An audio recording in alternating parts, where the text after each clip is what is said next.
mbote bana mboka Congo le seba ebeti na ndenge ya momesano na biso ya émission na biso balobeli ndenge to mesana toujours kopesa bino ba information na plateau na biso lelo oyo ezali émission ndeka boyebi tozara na balobeli RDC débat mais oyo eza balobeli RDC face à face. Alors pour na bokanga malamu ya solo ete na mokolo lelo tozali na invité oyo azali tout à fait spécial. Pourquoi? Parce que la minute oyo on a considéré toza na Lualaba fandi pena na Lualaba pour que tobeta masolo ya République démocratique du Congo. Pourquoi mboka na biso Congo tolobaka ekolo be moko oyo nkolo nzakomba apesa biso esenge na biso tolengela yango tobatela yango na mokolo lelo tokoyamba nani toyambi monsieur Daniel oyo azali moko topé leader ya jeunesse ya Lualaba ako se présenter pour la bande comme Msuso bayebi et ba Msuso bayebi été pour que ba comprendre pendant la Kinshasa que non toza elongona moko ya bakambi ya jeunesse topé oyo ya kumbela rapina masolo ya jeunesse ya Lualaba soki alobi ino mot d'ordre zaboye ba respectaka. Pourquoi? Parce que azal leader na province ya Lualaba na mboka la biso Congo photo arriver à reconnaître ya kondima soki mutu oyo azali liboso akumbaka ba troupe fo kondima ye na mokolo lelo toyambi monsieur Daniel leader ya jeunesse ya Lualaba otopesi mote monsieur Daniel. Mote monsieur les journalistes. Pour saluer les téléspectateurs pour bazolanda na mobanga. Après Stevino Nyonso Mote, je sais que malgré l'ingala na biso eza na mwa kokoso, mais on va s'efforcer, on va voilà au solo là. Merci beaucoup. Pour que to banda émission na biso balobeli ya mokolo loba na mboka Congo boye baté esengé na bino bo s'abonner na chaîne na biso YouTube Molobeli RDC officiel. Vous s'abonner pour que vous ayez information awa en direct ya Lualaba bandeko balandi ozo na biso tozana mona mboka Daniel. Alors tout fongola débat na biso toyebi ya solo ete mikolo uti ko le président de la République asaki azana tourner disons dans la République démocratique du Congo, beaucoup plus précisément dans l'Est de la République démocratique du Congo. Nous tournons dans la Liboso et Zaliboui. Accueil et Zalaki le Lengenini na niveau ya Lualaba parce que tout le monde a dit bandekebele balobi que non Lubumbashi façon bayambi chef de l'État na Lualaba na quelques provinces vraiment étiré au sein des matos. Organisation Zalaki ndengeni ba préparatif pour na oyamba président de la République. Bon, accueil chef de l'État na province ya Lualaba na kolobela okatanga te na kolobela Lualaba po ezali pa. Oui. Accueil ezalaki réussite moko ya malamu. Quand bien même que Richard Muyaji azalaki na ya wana Kinshasa, mais a mobiliser ba base na e ba base pe ya vice gouverneur na population mobimba to salaki effort de sorte que président a yambama na ndenge moko ya bien. C'est pourquoi vous avez vu que réussite ezalaki bato bazalaki ya kotonda bazalaki ebele po biso pe to simplifiaki de loin ou de près malgré Richard Muyaji bazalaki na province bazalaki libanda mais apesaki mot d'ordre na base na nyonso na population là-bas bazala na akei ya nani ya président de la République. C'est pourquoi bon que réussite ezalaki Total. Donc réussite ezalaki vraiment ya makasi ezalaki total. Merci beaucoup moi mboka Daniel. Alors pour que to penda onte ya masolo na biso esengeli na biso toloba sujet topé mutuya ya émission na biso oyo tokolobela na mokolo tokolobela conflit oyo eza na mboka ya Lualaba. Toyebi ya solo ete mwana mboka le président de la République Antoine Félix Tshisekedi Tshilombo ayebaki na kobenga bato consultation pour que tozala biso nyonso liboke to travailler na union sacrée pour la nation pour que mboka na biso kende liboso. Na mokolo lelo ezali na conflit oyo eza ko persister na niveau ya Lualaba. Yango toyebi nda pour que tosola yango awa elongona na monsieur Daniel azali leader ya jeunesse ya Lualaba. Conflit wana tolingi toyeba bina ya solo ndenge boyambaki président de la République na ngambo ya mama Fifi Masuka oyo azali vice gouverneur ya Lualaba balobi biso nde bato mobilisaki na ngambo ya mwana mboka Richard Muyaji Mangel babiki no biso nde bato mobilisaki avant tokota vraiment na conflit dans la Lualaba mais quand on peut expliquer est-ce que boyokanaki par rapport à l'organisation de l'autre côté moko balobaki te biso nde comme to écarter Richard Muyaji biso nde bato tosalia. Bon, on repère cet exemple à Katamuke. Omoni le chef de l'État aza mokonzi ya mboka. Donc que tu sois de son appartenance politique ou pas, oza obligé ya koyamba ye. Na akei ya président de la République ezalaki implication ya mutu nyonso oyo abengami Lualabe. En commençant par le premier Lualabe qui est son excellence Richard Muyej Manguez et son vice-gouverneur, ils se sont organisés de sorte que akei ya président ezala réussite. Maintenant, de ce côté-là na koloba nini. C'est vrai, ezana batu oyo bayaki parce que quand tel est lobaki. Bamosusu bayaki parce que quand ya mutu tel est lobaki. Mais biso nyonso tango tokutana kiwana et manifester nini réussite. Union. Et manifester union nano malgré que tozalaki na mon problème ezalaki. Mais réussite wana tokoloba ngote que eza vice-gouverneur yemoko nde asalaki ki réussite ezala. Gouverneur de Asala qui réussite ezala donc ils ont réussi des qui réussite à Lualabe nyonso parce que moi je suis leader de jeunes à kolekana côté à nini il y a conseil provincial de la jeunesse ba lobaki na ba association nyonso ya ba jeunes ba kende na conseil va se faire enregistrer. Madame le vice-gouverneur yemoko a organisé qui ba réunion na ba entreprise na ba société civile ba église pour na koyamba mokonzi ya mboka. Pour dire le trésor public avait débloqué l'argent pour accueillir nani mokonzi ya mboka. Donc réussite ezalaki parce que tel mutu amemaki batu tel mutu amemaki batu ezate que réussite ezalaki na mutu alobaki babayaki pona ponga na pesaki mot d'ordre. D'abord c'est le président de la République. D'abord c'est le président de la République. Maintenant les gens ont accepté à ce que baya koyamba mokonzi ya mboka. C'est pourquoi bomona ki réussite wana ezalaki mutu aye na eboye bapesi ye mbongo ya sensibilisation bapesi ye bapolo tokende yamba mokonzi ya mboka biso pe toke na babasi bato basali nini basensibiliser pour réussite ezala eza teke mutu atelemaki alobi parce que bato balingi mbongo ya transport mais ya organisation gouvernement provincial moto organisé yango eza individu te oya kolobaki bato bayaki batondaki ponga na pesaki mot d'ordre na lobaki ke po balingi ngai te eza balandaki mot d'ordre ya gouvernement provincial po mbongo ba sensibilisation nyonso wana bimaki na compte ya gouvernement. Voilà. Merci beaucoup. Alors tokota maintenant to fanda vraiment na matiti ya mobeso. Conflit oyo ya Lualaba entre Richard Muyej Manguez et puis mwana mboka Fifi Masuka oyo azali vice-gouverneur et outi wapi topé et bandi wapi parce que bana mboka esengeli na bino ko retenir que Fifi Masuka azali vice-gouverneur oyo a travaillé na Richard Muyej depuis période de Joseph Kabila. Alors population ya Lualaba ba décida que comme basalaki malamu esengeli na bango bazonga lisusu na 2018. Mais il s'allie que tant au moins la Richard Muyej a déplacé qui n'est pas ramené sur le bima juste à ce que combien de niveau à pétition. Alors tolingi toyeba nani aza à la base et puis makambo oyo bandi mu colonie bana Congo ba parce que ça va vérité mususu o bazoka ba information ya Lualaba te. Bon ngana za na banda ko kamba ba association ya ba jeunes depuis 2013 hein na banda ko servir jeunesse kala 2015 tango baye en tant que ba commissaire spéciaux bayaki Richard Muyej Fifi Masuka Saini na Didier Mudiata bayaki misato hein bazaki bango nyonso na bomoko bako mosala donc ba présentaki bango na avenue LDK na tribune na biso basala ka ba marche ba présentaki bango comme ba commissaire spéciaux na Lualaba ba komi ko sala bazalaki ensemble pour surtout vice-gouverneur il est devant population banda olobaki Richard Muyej oyo aza grand frère nanga aza ndeko nanga ya nanga toza bomoko o boy toyebaki ke baza bandeko toyebaki ke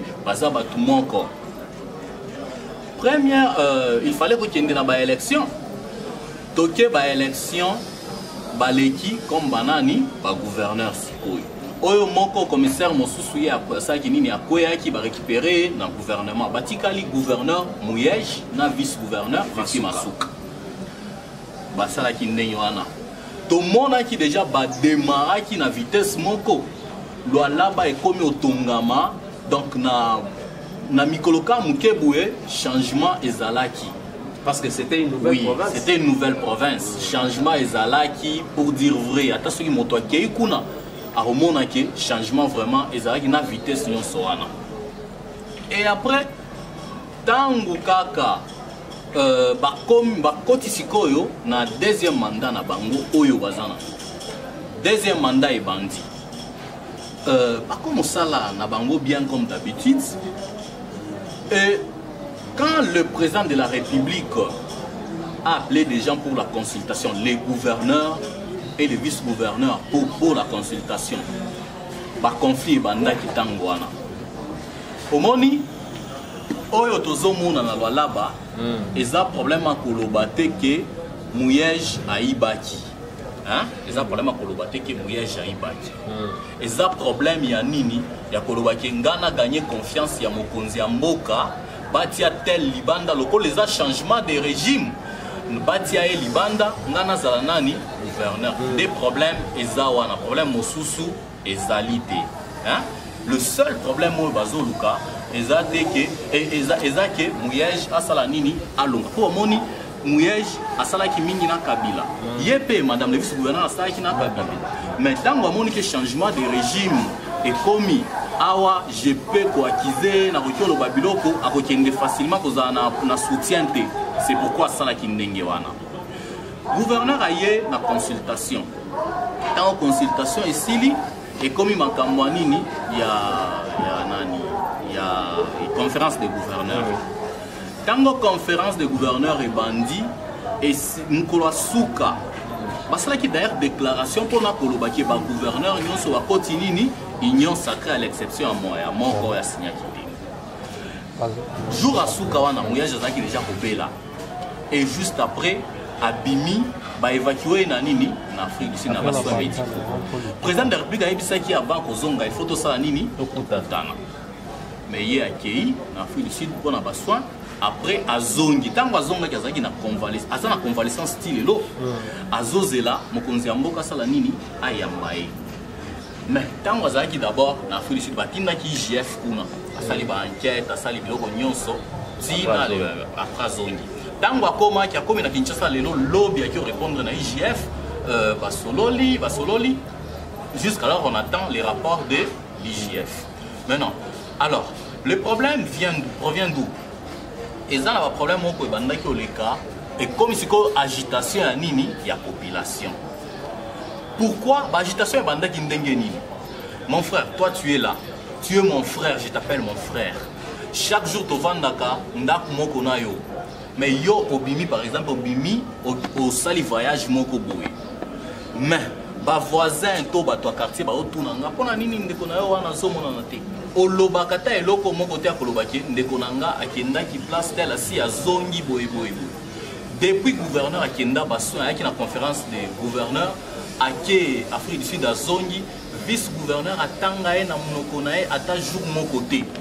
Ni appel ni nini. Pona koyebisa ta batuke ozala agité te mutu aza na basoin akozonga akosala boy. Donc monani ke ebimi makambo politique komi makambo mususu.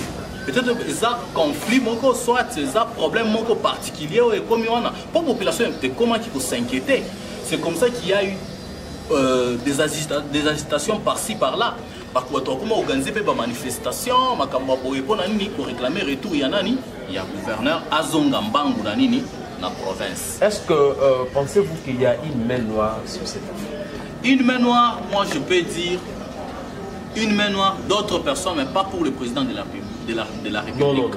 Le président de la République est le garant du bon fonctionnement des institutions. Maintenant, la dame, ce qui nous fait peur et ce qui énerve la population de la baise, est en train de le dire tout haut que l'entourage du chef de l'État, Baza Batounae. Ce sont ses proches. Ce sont ses proches, Baza Batounae.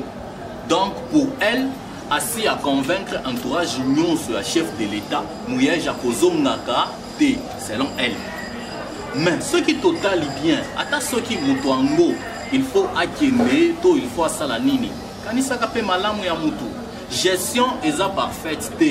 Gestion est la kapkana ba moi problème ata miki. Atandenge azawana si asali déjà ba problème belé to ebiango. Mais to par respect tolingi to banda kolobango sikoyo te totiki ye nano akota na babétise oyo baosala bacontinue kokota babétise mais totala ke eza gestion ezalaka nango parfaite te. Maintenant le problème c'est qu'elle doit comprendre président de la République aza président ya bato nyonso union sacrée wana eza union sacrée ya bato nyonso. D'ailleurs président de la République a besoin de ça bato bakota basunga ye mbisala ekende liboso. Maintenant pour elle est en train de déclarer partout que Mouyej n'est pas dans l'union sacrée. Mouyej ceci, Mouyej là. Or que Mouyej tel qu'il est là, s'il y aura des gouverneurs qui peuvent montrer à la population que le président Salaki Malamu bilan dans Lualaba. Président ceux qui vraiment lingi bilan ils allaient bien à soutenir donc andima batuneti ba Mouyej na batu mususu ba osala bien ba accompagner na vision na e batika ba distraction wana eza ba distraction selon ngai. Merci. Alors pour que tu comprennes bien, je pense que bandeko na régie va recevoir biso pendant que tozo solo là ba image ya Lualaba ba la biso. Et quand vous regardez Lualaba aujourd'hui au Talina Lualaba oyo ya kala, est-ce que pensez-vous que arrivé à Mouyej na Lualaba kino lelo changement ezali to pendenge batebele bazolo bake non gouverneur Mouyej peut-être à détournaki bamsusu.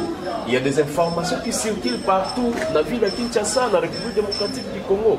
Alors au Golobani ni pour la bandeko o bazolanda yo par rapport ndenge Lualaba ezalaki avant Mouyej comme gouverneur na ndenge Lualaba et commis lelo. Est-ce que pensez-vous que Mouyej a sali quelque chose pour valoriser l'offense à Lualaba?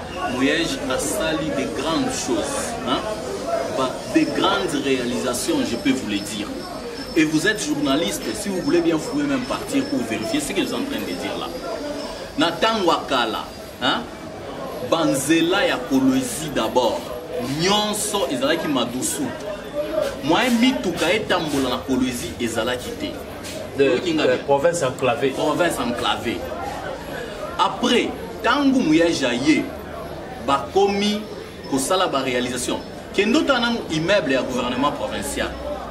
Babandaki oluwe ndaku ya mutu. D'abord avant bazaki bazaki ba commissaire bazaki na hôtel, hein? Hôtel moko kampi ya boma. Deux places bazalaki. Après bakomo oluwe ndaku bato. Après batongi. Hein? Et si ba réhabiliter nanou mais résidence ya maire de la ville ya Kala. Après nde baké batongi gouvernorat ya Sika. Omonia.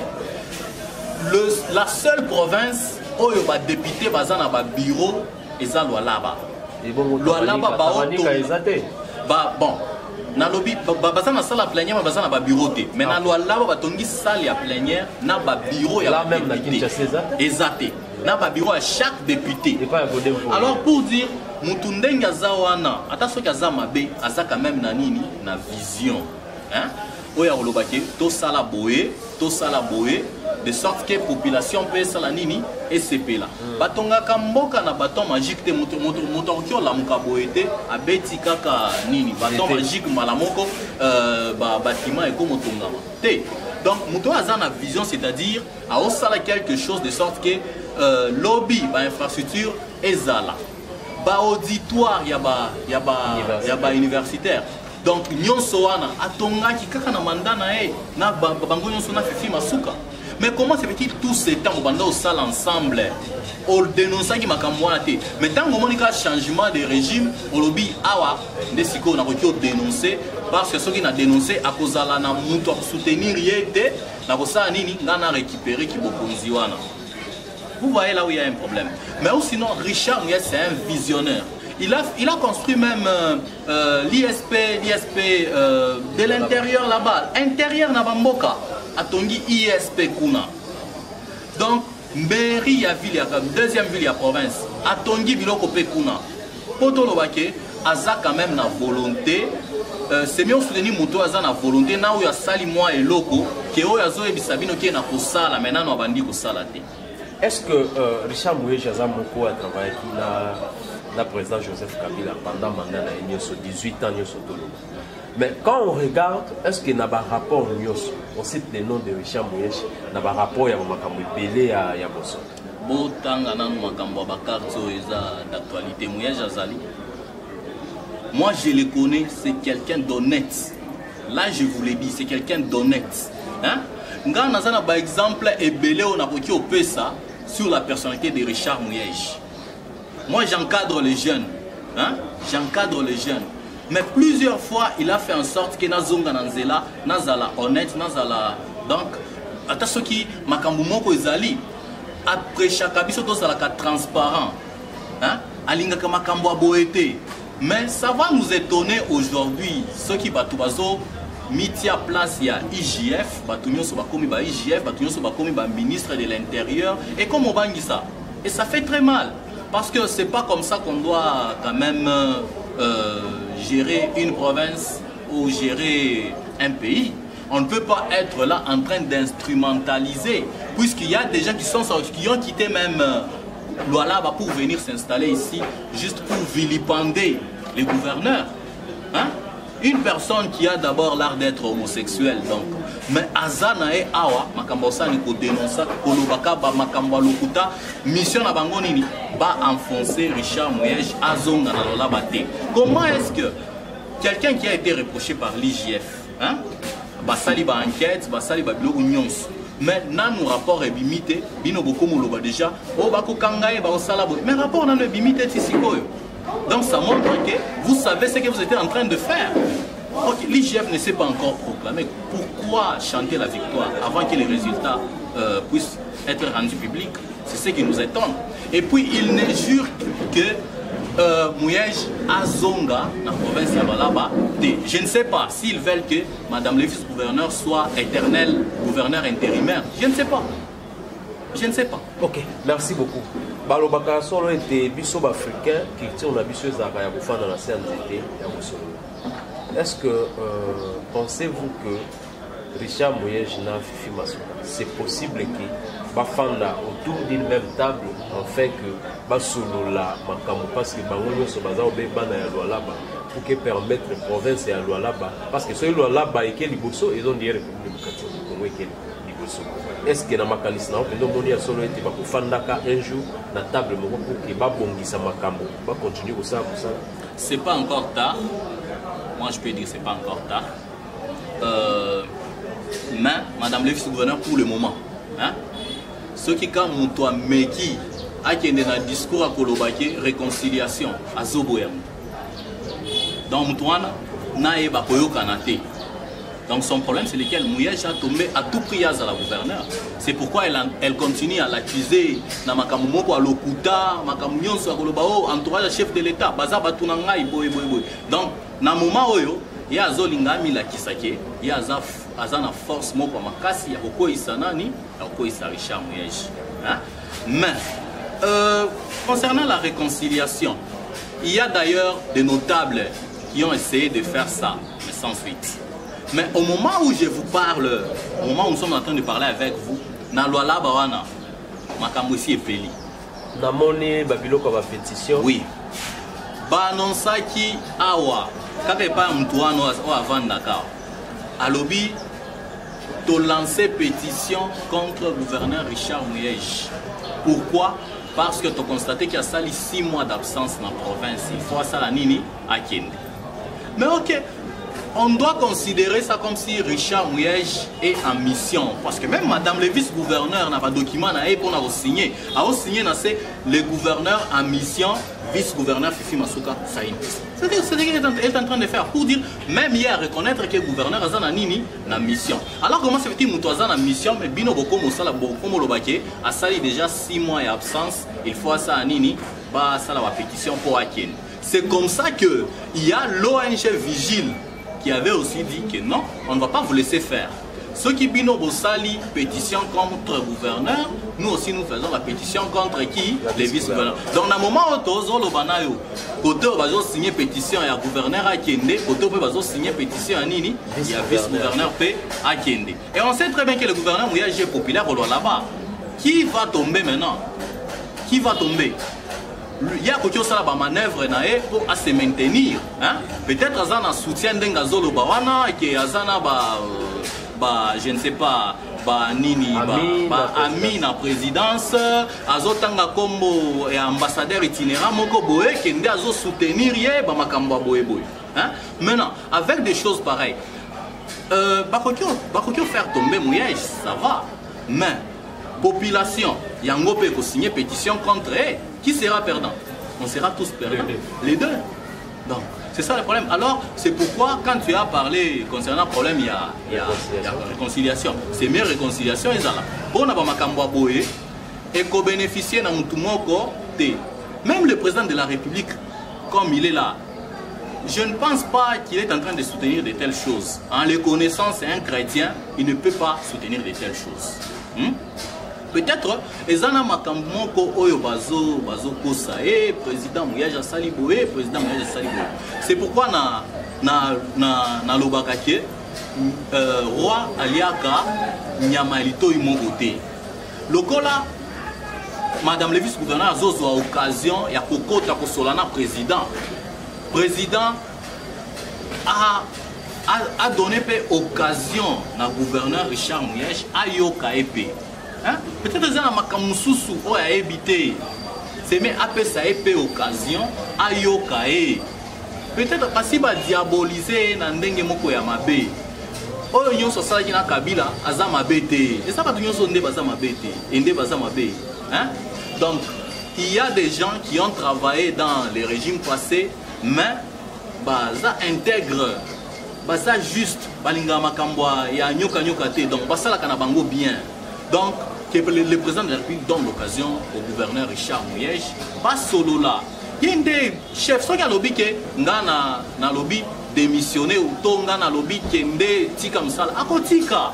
Mais après ça occasion pourquoi? Parce que ayoki mingi côté ya nini ya madame le vice-gouverneur ayoki la penani gouverneur. OK, au moment où nous parlons bana muka Congo bana nango malamu. Le gouverneur Richard Mouyej aza précisément wapi, l'Afrique du Sud ou na Kinshasa ou bien na Lualaba? Gouverneur Richard Mouyej aza na Kinshasa, tisiko ya ozela président de la République à Yambaye. Lokola abimaki aza bakote ya baest, azozela kaka. Soki aye ayambie nde akoyebisa ye soki azonga to atikala. La décision finale revient au chef de l'État. C'est ce que nous tous nous sommes en train d'attendre. Hein? Donc, biso balola be biso sonde otozozela. Président de la République a yambaye ba solo là, ceux qui a lobby ke ya esili. Esili, ceux qui a lobby ke azonga. Asali nini? Azongi. Merci beaucoup. Tozozela retour ya mwana mboka Richard Mouyej parce que tu es dit toza ba Congolais. Ba Congolais to suka to fa dans la sainteté to solo la ndenge ba ivoirien ba lobaki no sula bo palabre. Ce qui là bo palabre ndenge ba lobaki. Alors, tout le Bénin nous peut être bien de mon gouverneur Richard Mouyej à Ozonga na Lualaba, de accompagner pour que tous on a image peut-être la Sabana Congo nini bako yambaye. Moi Mboka Daniel, nous allons leader ya jeunesse à Lualaba. On a besoin de lancer un message beaucoup fort dans la population ya Lualaba. Dans les caméras, vous lancez un message beaucoup fort dans bana nyos ya Lualaba. Concernant les parce que ceux qui vous avez fragile. Au contraire, ceux qui ont congolais tout simbani de l'orissala tous à makasi. Dans toujours un exemple, on appelle ça après te biso tozali bananzambe tozali banganga nzambe tolobaka ete même église soki diacre ona o bazolo banate pasteur adjoint na titulaire ba bebani bandimi o ya chorale bayoka la raté ba intercesseur bayoka mité église comme fragile et puis ipanzanaka ici ça a même communion fraternelle na kati etonga okoloba nini po ete politique pe etambolaka lolenge mokona église soki boyoka nezali te bokoma faible puis bokomona mutu mosusu peut-être azalaki monguna na bino aye akoti na kati na bino mpe azwi esika message na bana nyonso ya Lualaba. Ok, message oyo nakopesa président de la République ndenge aza wana aza président ya bato nyonso aza président ya mutu moko te. Président de la République a besoin azala réélu en 2023. Pona koloba batu ba s'approprier na été aza président ya batu nyonso. Alors sur ces population à Lualaba elingi kende na 2023 na ba élection étant divisé té. Balingi bazala sima ya ba leader na bango Richard Mouyej Manguez Mans, Fifi Masuka Saini, Louis Kamwenyi Mataila. hein? Président de l'Assemblée. Bato balingi bazala uni, bakende bango nyonso, na bezalaki bato ba postulaki de gauche à droite. Mais zaki ticket mon FCC abimisa ki ba oyo boyo. Et équipe nyo doit la ba nyonso population et pesa ki soutien na bango. On a roloba vice-gouverneur wana ba boya ki azala policière ya nani ya gouverneur Richard Muyej Mangesbans. Mais au finish bakendaki tika na ba procès ti na cour de cassation de c'est ça ki bakambo wana. Biso nyonso to sensibiliser ki ba jeune poto ya kolobaki soutien na biso to tie soutien na biso total et pas ya équipe et ça qui mandat passé donc gouverneur vice-gouverneur na Louis Kamoni comme président de l'Assemblée. Donc population de Tosenga qui bango bazonga. Maintenant, ils ne peuvent pas laisser leurs amis être sacrifiés par Moko na bango. Ceux qui baza honnête ngana kolobaki, ceux qui mouillent réellement le rapport à IGF et Bimi Balobi Mouillège à détournaki. Donc, que madame le vice-gouverneur soit aussi honnête pour démissionner. Parce que Bangonion soit banda qui faut gérer. Que le président de l'Assemblée a aussi ce courage-là de dire n'a pas salini n'a démissionné. Pourquoi? Parce que Bangonde ba salakake ba contrôler exécutif. Donc banda qui ole ça projet mon sous qui a bien été. Donc c'est-à-dire manifester qui incompétence. Donc ceux qui mouillent accueilli, ça sera mieux. Bango on va démissionner. Mais à nous la population du là-bas, le message que je vais donner, soyons encore unis. Soyons encore unis parce qu'il n'est pas encore tard. C'est possible qu'il puisse y avoir la paix au loin là-bas. Et nous sommes prêts. Hein? Nous, moi je suis pour Mouillège. Nous sommes prêts. Si aujourd'hui on disait que Tokende na réconciliation Tokokende. Mais ceux qui balobi ba kende na cadre ba pétition wana, bisope Tokokende et Tokolonga. Parce qu'on sait très bien que Richard Mouillège est populaire. Merci beaucoup. Alors, to potana nous sous na moi di kambo moko ezali pe ko lobama mingi actualité. Pour que tozonga lisusu na makambo wana bana sur émission. To lobela loi Noël Tcham. Ils en ont battu béné, baza ko appuyer yango ba mususu pe baza ko boya. Alors, pesa biso point de vue na yo mona mboka Daniel par rapport à la loi Noël Tcham. Komoni yango lolenge nini? Ba eleka pour que za la keno, za la candidat président député faut za la congolais à 100%. De père et de mère. Bon, pour moi, na moni que loi wana eza ba distraction. Na moment oyo congolais nyonso, il faut azala fixer na makambo koluka na bomoko na Congo. Jusqu'alors, hein, na Katanga makambo katanganité ezalaka. Ya kolobaki biso bakatange. OK na est, biso bato est. OK na bandundu biso bapangistanais. OK kotoyo babiso. Donc le plus important pour le moment est de réunifier d'abord les pays. Moto Longola, makanisi olobaki, ngana za moto Katanga, ngana za moto Kasai, na za moto tel. Toza nanu, toloba nanu mo liloba moko ya kolobaki, toza ba congolais. Et ça moment ko diviser sikoyo ba congolais te. Pourquoi? On peut voir aux États-Unis, Barack Obama était président de la République. Il n'était pas américain du père et de mère. Mais à Kambaki, États-Unis, pays se développe kaka na bato baza né du père et de la mère te. Moi je peux dire si pour nae eza façon pour flatter président de la République pour azwa qui musala. Pour moi, j'aime les gens qui passent à la télé pour dire nganaza expert na makambo boy, naza expert na makambo boy, naza expert na makambo boy. Bato ndenge wana, moi ça c'est moi. Moi je pense que a flatter kaka mokonzi mboka, ndenga linga makambo ba banque, basa la eke ya koma soki directeur à banque, gouverneur à banque, je ne sais pas. Mais pour moi, expertise na wana na kokyo senga pa mokonzi mboka, ceux qui penza zolu comme ça là. Qui est administrateur des territoires.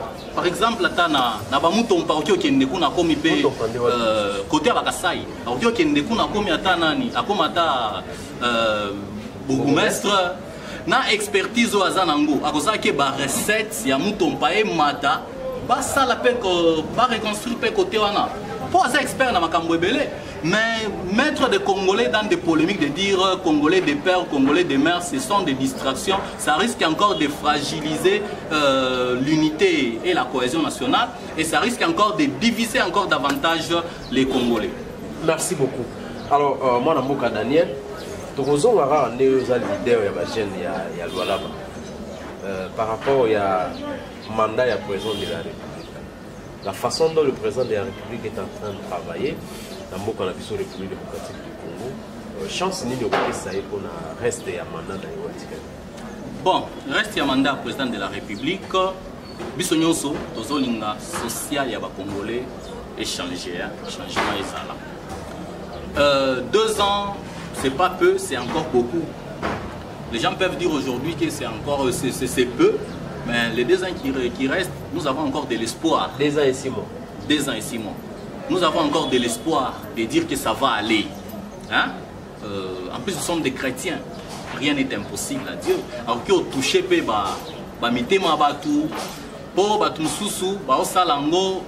peut-être province na bango ils ont produire bambo mais ba sala l'autre côté. Maintenant, président de la République ngana koloba à soutenir kaka donc azala na soutien à batoyo bazana souci à Congo. 2 ans oyo tokomona changement moko nene na pays na biso. Il y a encore de l'espoir. Alors que ça là que na 2023 pe bato ba pesa confiance à partir de la réalisation alors que ça na 2 ans au Italie.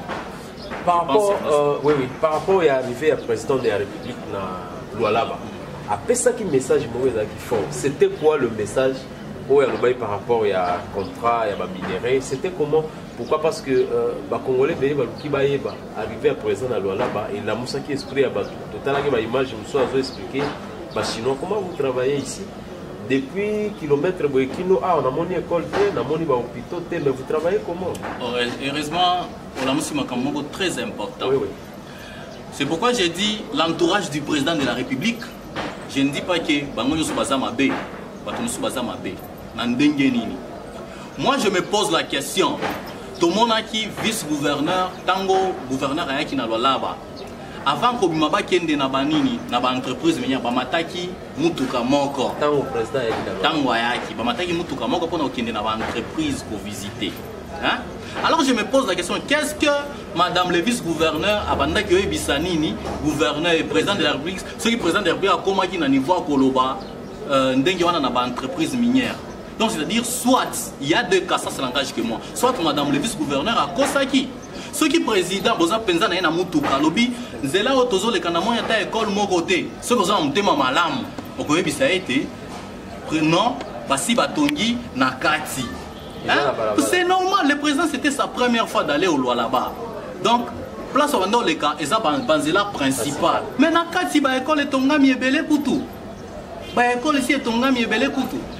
Na okyo ebisa ok ezana ba réalisation. Ba okyo sala te ke ndenge ba bozawana ce qu'il faut que tonga ba école faut tonga okana ba principal. Te na ba kati wana ba école ebele basi batongi.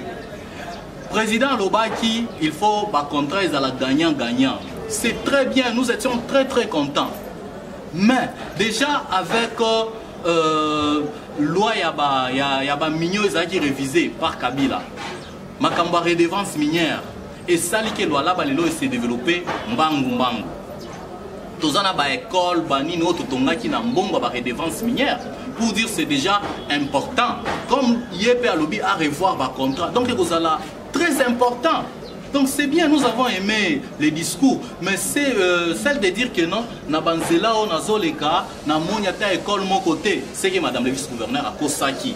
Ba école les ali ebele, ceux qui koti na katiwana.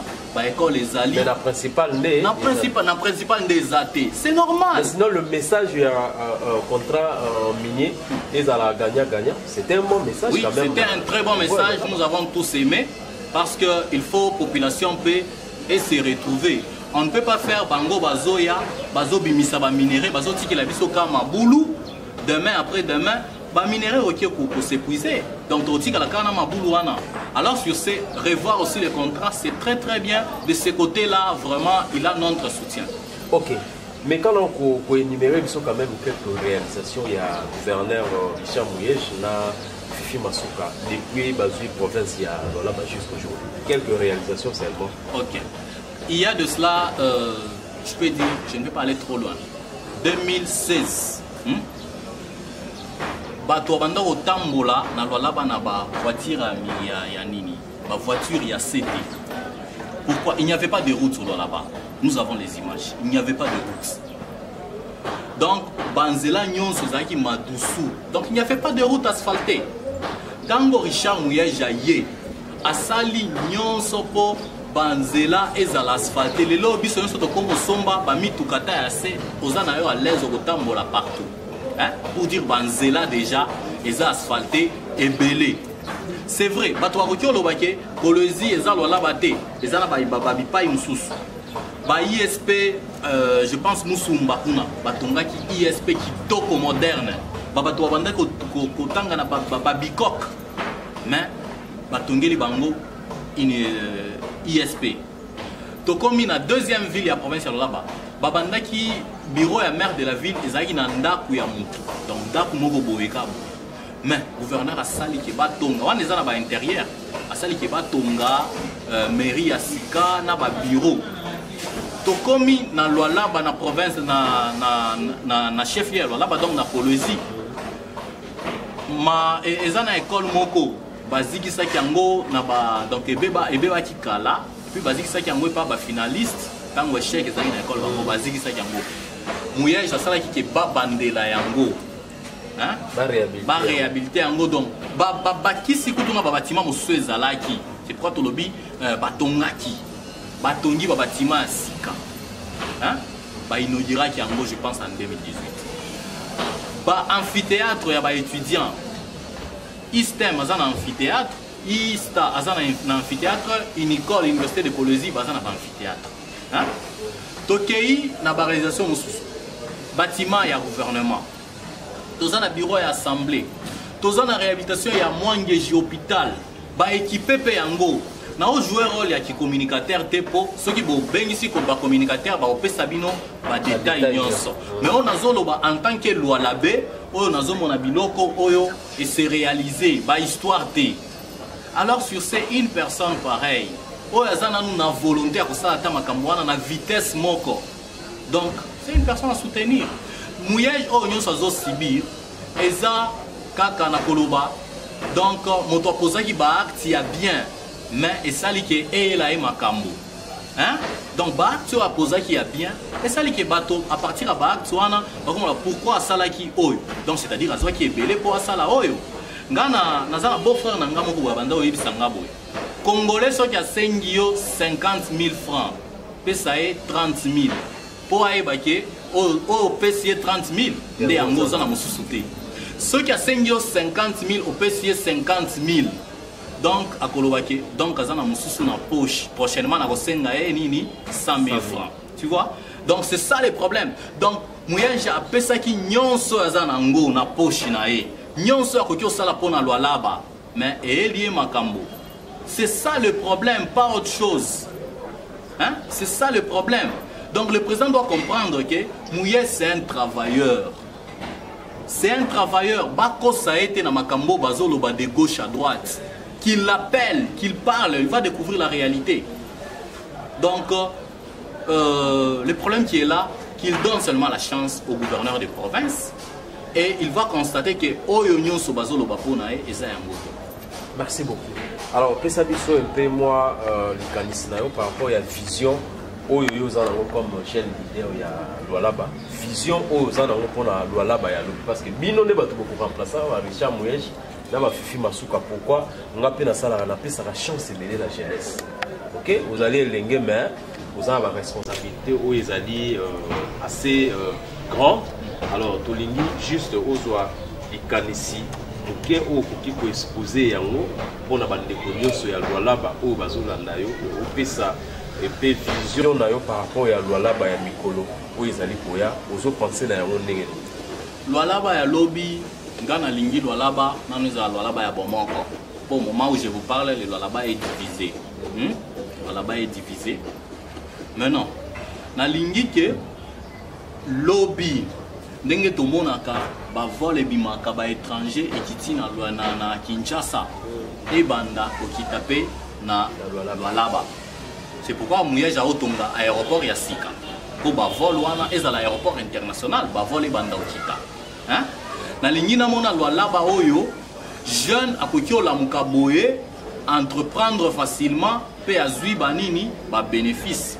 Entre autres, Mouyej qui a financé des projets à des jeunes. Les jeunes qui ont 5 000 dans la structure de jeunes belé. Après, il y a 5 000 $, pour les jeunes entreprendre. Les jeunes qui ont 100 000 $ pour entreprendre. Alors, moi, j'aimerais que Lualaba ezala donc jeunesse éthique à la distraité. Hein? Jeunesse ezala na makambo moko olobake ba comme ils sont dans l'esprit à entreprendre de sorte que lobby après lobby bango ba la kana côté à entreprise té tous en ba entrepreneur ya minene et puis ba jeune ya Lualaba na sengi na bango donc na moment oyo donc c'est un moment où on ne doit pas se laisser être manipulé par des politiciens. Les gens politiciens ont un esprit à division, esprit à que un noir na un tribal. Na syndicat na ba jeune nyonso ba bima na makambo wana. Total Lualaba ya lobby o ekosala ke to développer ango koleka oyo Richard Mouyej auti osala nini kosala un Lualaba développer. C'est ce qu'ils sont en train de chercher de sorte que lobby ba lobake tel pe a commis gouverneur Azala qui jeune a eu un vrai problème, il y a jeunesse, les lots a commis gouverneur de province, a développé Lualaba Koleka, Oyo Richard Mouyej Sali. Merci beaucoup. To commis na suka ya entretien na biso kolali. Na banzi ete boyoki nyonso oyo mwana mboka Daniel Alobeli, yazali moko ya leader ya jeunesse ya Lualaba. Boyoki nyonso oyo alobi alors na mokolo lelo na yaki na bosenga penda ya solo bandeko bino oyo bolandi biso. Oui, bah, il comme une souka ya entretien la biso na monsieur Daniel. Alors, il va d'abord pour ça la moi récapitulatif il y a émission la biso par rapport au bandai na début qui nous na souka awa puis au PC mon affaire na yo pour la émission. OK. Liloba suko na kozala nango na kobanda na mkonzi ya mboka. Na osenga na mkonzi ya mboka asala le tout asilisa tosengie asilisa conflit o eza na nini na Lualaba ezo bénéficier na ba individu ezo bénéficier na population te population alingi komona makambo wana te population alingi ne bomoko de sorte que élan ya développement o etelemi et continuer de sorte que to continuer kosala kotonga province na biso ya Lualaba.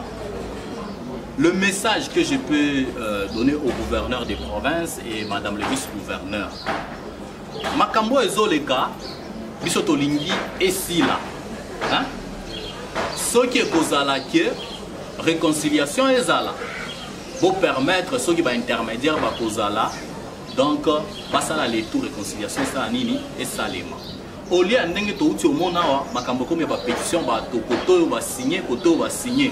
Et que ça là qui tokota na crise lisusu na province ya nini na Lualaba puisque attaque parti moko ekosede te batu nyonso de deux côtés bazolinga komila kisake biso nde toza na population et Richard Mouyej est très populaire qu'on l'oublie pas et oui moto ameki kofinga bakangie muso na prison na à côté de ce qu'avant-hier pour à s'attaquer qui je ne sais pas à madame le vice-gouverneur ou au président de l'Assemblée. Les lots des terreurs va aussi créer na Lualaba.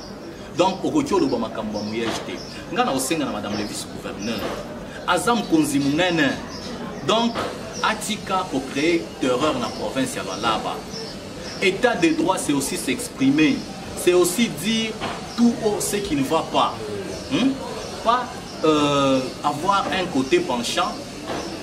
Oyo monsieur azawa na Kinshasa afinga ka Mouyej mikolo nyonso ko vilipande ye na ndenge ya GT mais ata jour moko koyoka ke Mouyej alobi ke baba kangisa ye ba porter plainte mais ba jeune de fois basilika ki ayebisi bango moi je n'aime pas ça laissez ça et batu batika ki makambo wana moko ya famille ya Mouyej apporta qui plainte contre garçon moko boye journaliste finga ki Richard Mouyesh.